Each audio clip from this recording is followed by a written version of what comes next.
Donald Trump's recent speech at the Department of Justice represents a dramatic shift in presidential rhetoric and approach toward the justice system. During his address, delivered 53 days into his administration, Trump made explicit his intentions to reshape the DOJ into an instrument of personal and political power, marking a stark departure from traditional concepts of judicial independence.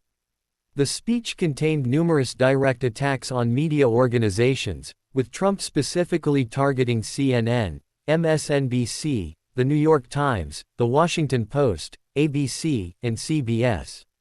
He claimed these outlets were operating illegally as political arms of the Democratic Party, citing an unsubstantiated figure of 97.6% negative coverage about him. These accusations weren't merely complaints about unfavorable coverage but included suggestions of criminal conduct, with Trump stating, "It's totally illegal what they do." Inside the Department of Justice, the organizational culture has undergone a dramatic transformation.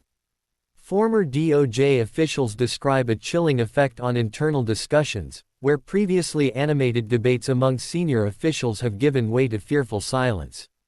Staff members now actively avoid attention in meetings, choosing seats at the back of rooms and remaining quiet. The prevailing atmosphere is one where questioning or disagreement has become dangerous, with one senior colleague noting that, "The only acceptable answer right now when somebody asks you to do something in the department is yes." Trump's speech included explicit calls for investigating and prosecuting his political opponents. He declared that, "The people who did this to us should go to jail," regarding the 2020 election, which he continues to claim was totally rigged. He promised to expel the rogue forces and corrupt actors, and expose their crimes, suggesting that those who assist in these efforts would achieve legendary status. This rhetoric represents a significant escalation from previous statements about using the justice system for political purposes. The presence of certain figures at the speech carried symbolic weight. Senate Judiciary Committee Chair Chuck Grassley's attendance lent congressional legitimacy to the proceedings. Michael Flynn's presence was particularly notable, given Trump had pardoned him after Flynn pleaded guilty to lying to the FBI about Russian contacts. Attorney General Pam Bondi's introduction set a concerning tone for judicial independence, as she declared Trump the greatest president in history, and pledged absolute loyalty, stating, "He will never stop fighting for us and we will never stop fighting for him." A specific policy example highlighted during discussions involved the handling of firearms restrictions in domestic violence cases. The Trump DOJ's apparent willingness to return weapons to individuals with histories of domestic violence, such as in the Mel Gibson case, raised serious concerns among law enforcement experts. Police officers consistently report that domestic violence calls are among their most dangerous assignments, particularly when weapons are involved, making this policy shift potentially dangerous for both law enforcement and domestic violence victims. The contrast with previous administrations' approaches to Justice Department independence is striking. During Trump's first term, his legal team, including Don McGahn, documented efforts to maintain legal boundaries around presidential actions. The current approach appears to have abandoned such constraints in favor of open confrontation and demands for personal loyalty. The implications for law enforcement and public safety are profound. Trump's explicit statements about using the department to investigate political opponents and media organizations suggest a fundamental shift away from equal application of the law toward politically motivated enforcement.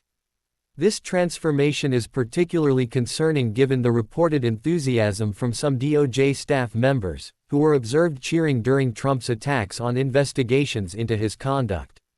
The broader context includes systematic dismantling of oversight mechanisms, beginning with the termination of 17 inspector generals in Trump's first week in office.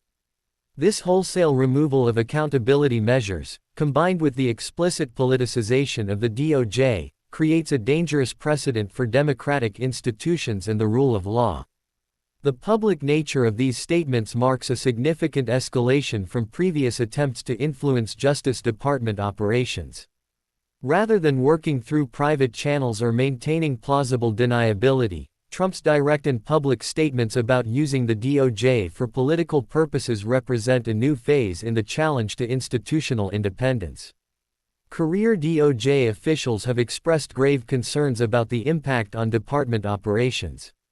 The fear of speaking up or providing contrary opinions has created an environment where critical decisions about public safety and national security may be made without proper debate or consideration of alternative viewpoints. This chilling effect on professional discourse represents a fundamental threat to the quality and integrity of Justice Department decision-making. The response from various quarters has been mixed, with some career officials privately expressing alarm while others appear to embrace the new direction. This division within the department itself poses challenges for maintaining consistent application of justice and adherence to established legal principles rather than political preferences.